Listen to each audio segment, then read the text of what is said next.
News 18 India. वो video में capture हो गई हो, पूरा देश आज सोशल मीडिया के ऊपर और मीडिया के ऊपर देख रहा है कि किस तरह से इन्होंने वोटों की चोरी की है और इन्होंने ज़बरदस्ती चंडीगढ़ के अंदर अपना मेयर बनाया। इशू ये नहीं है कि मेयर किसका बनना चाहिए, चुनाव है, चुनाव में हार जीत तो लगी रहती है, कभी वो जीतते हैं कभी हम जीतते हैं। देश नहीं हारना चाहिए, देश जरूरी है।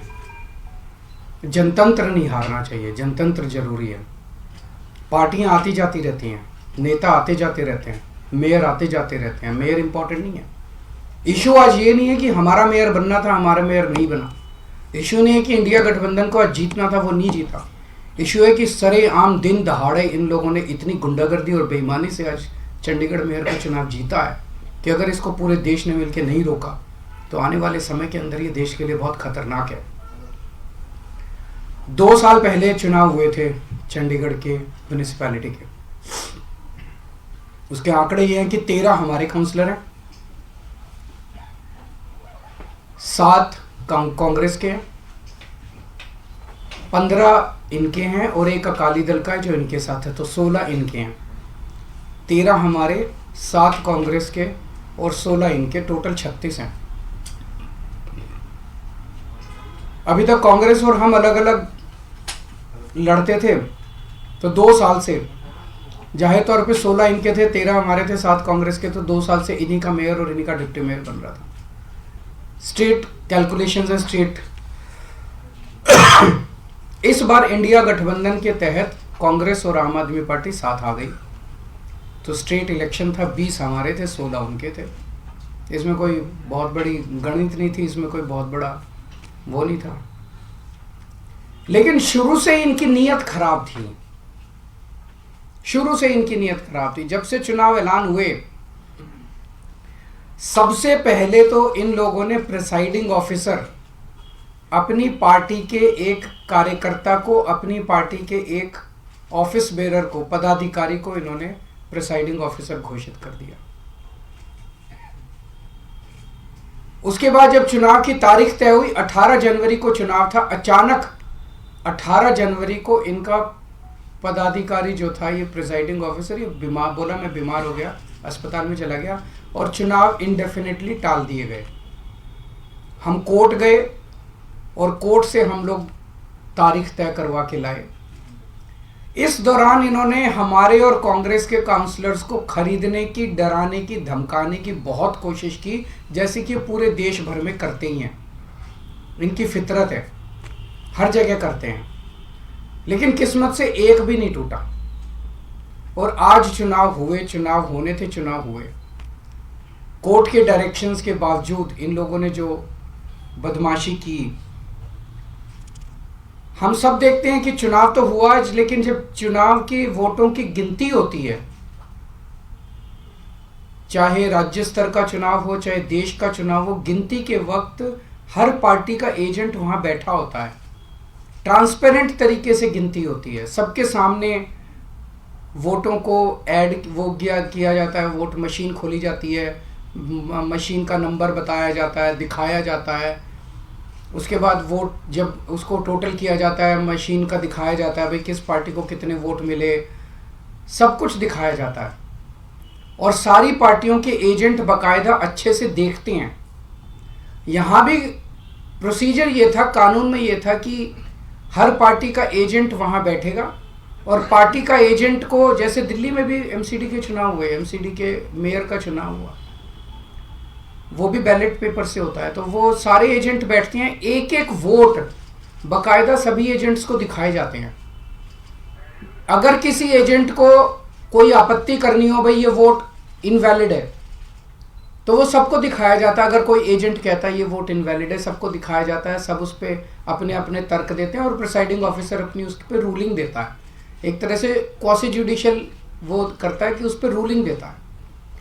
इन महाशय ने, जो इनके पदाधिकारी बीजेपी के आदमी थे, प्रिसाइडिंग ऑफिसर थे, इन्होंने आज किसी एजेंट को अपने पास नहीं आने दिया। इन्होंने सारे एजेंट्स को दूर धकेल दिया और खुद ही सारी वोट लेके बैठ गए और बाकायदा कैमरे के अंदर दिखाई दे रहा है कि किस तरह से वोट, जो हमारे वोट थे उनके ऊपर वो टिक मार्क करके उसको इनवैलिड, मतलब 2 टिक मार्क लग गए तो ये वोट इनवैलिड हो जाएगा। वो टिक मार्क करके इनवैलिड करते जा रहे हैं और फिर नीचे साइन कर रहे हैं। कुछ वोट पे मात्र साइन कर रहे हैं और कुछ वोट पे एक टिक मार्क और लगा रहे हैं। वो साफ साफ वीडियो में दिखाई दे रहा। तो 36 वोट पड़ने थे, 36 में 16 इनके थे, 20 हमारे थे, 16 इनके पड़ गए, 16 इनके पक्ष में पड़े। 20 में से 8 वोट जो हमारे थे वो 8 वोट इन्होंने कैंसिल कर दिए, इनवैलिड डिक्लेयर कर दिए। यानी कि 36 में से 8 वोट मतलब 25% वोट इनवैलिड डिक्लेयर कर दिए। ये कौन सा चुनाव हुआ? पिछली साल जब चुनाव हुए थे तो हमारा 1 वोट इनवैलिड डिक्लेयर हुआ था। तो ऐसा तो नहीं कि हमारे वालों को वोट डालना नहीं आता, वोट तो डालना आता है। पिछली बार भी डाला था, इस बार भी डाला। इस बार कैसे ऐसा हो गया कि सारे वोट डालना भूल गए हमारे वाले, सारे वोट इनवैलिड हो गए? तो पहले से सोच के आए थे कि इनको गुंडागर्दी मचानी है। किस्मत अच्छी थी कि कैमरे के अंदर सब कुछ पकड़ा गया। बड़ी इंटरेस्टिंग चीज है कि चुनाव के पहले कल ऑर्डर जारी करके चंडीगढ़ एडमिनिस्ट्रेशन ने मीडिया की एंट्री बैन कर दी। तो इसका मतलब नीयत तो शुरू से ही खराब थी, प्लान तो, षड्यंत्र तो पहले से ही बना रखा था इन लोगों ने कि गड़बड़ करनी है।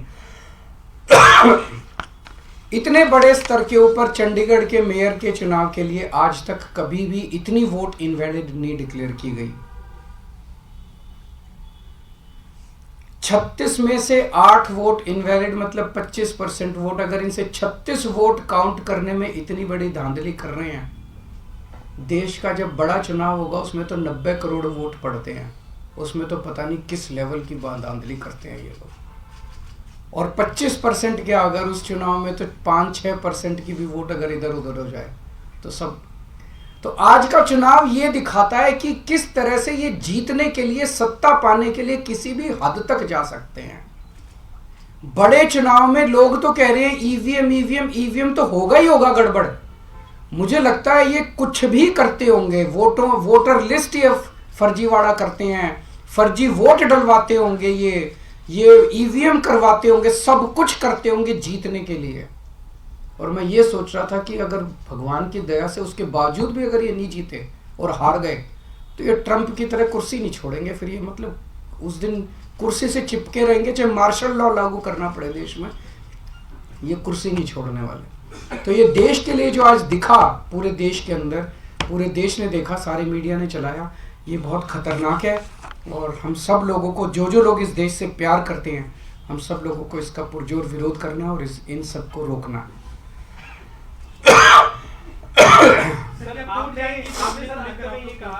आप लोग जा रहे हैं ऐलान किया आम आदमी पार्टी ने, आपने ये कहा कि कुर्सी से चिपके रहेंगे। पिछले दिनों मल्लिकार्जुन खड़गे ने भी इसी तरह का बयान दिया था कि ये आखिरी वोटिंग चुनाव है और उसके बाद प्रेसिडेंशियल इलेक्शन हो जाएगा बाकी कंट्रीज की तरह। तो ये आप मान के चल रहे हैं कि ऐसा होगा या फिर आप? ये सारे जो आसार दिखाई दे रहे हैं ये इसी तरफ इंगित करते हैं कि बहुत बड़े स्केल के ऊपर कुछ तो गड़बड़ है।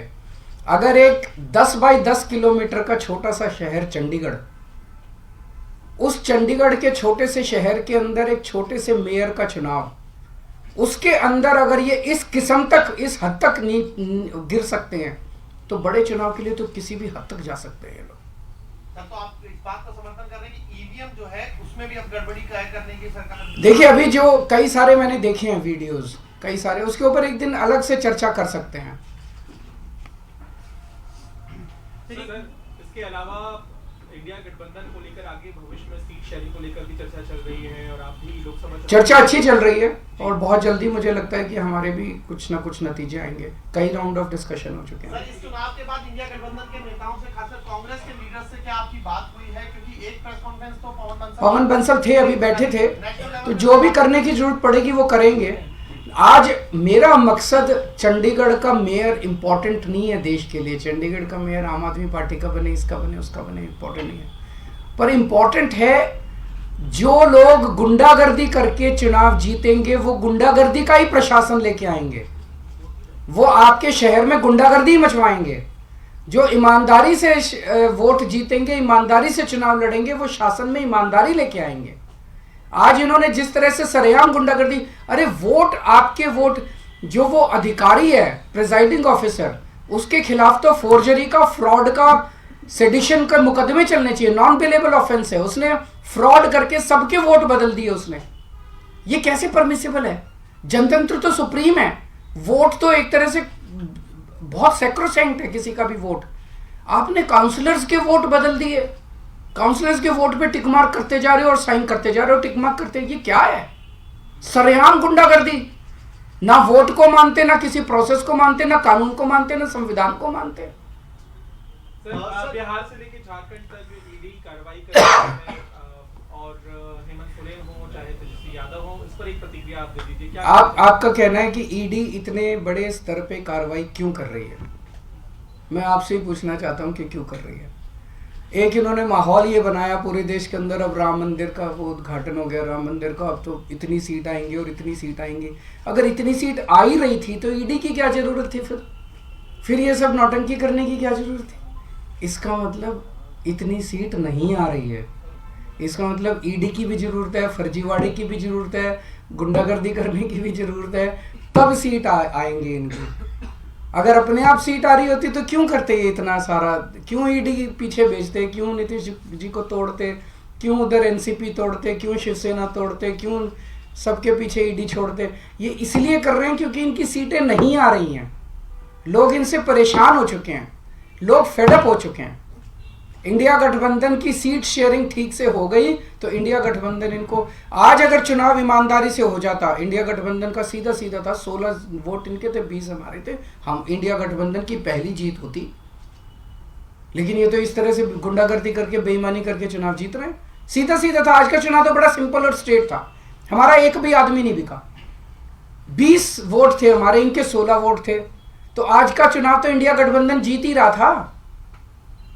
तो फिर गुंडागर्दी करके इन्होंने इसको कर लिया। तो लगता है चुनाव आयोग का रुख करेंगे आप लोग? हैं जी?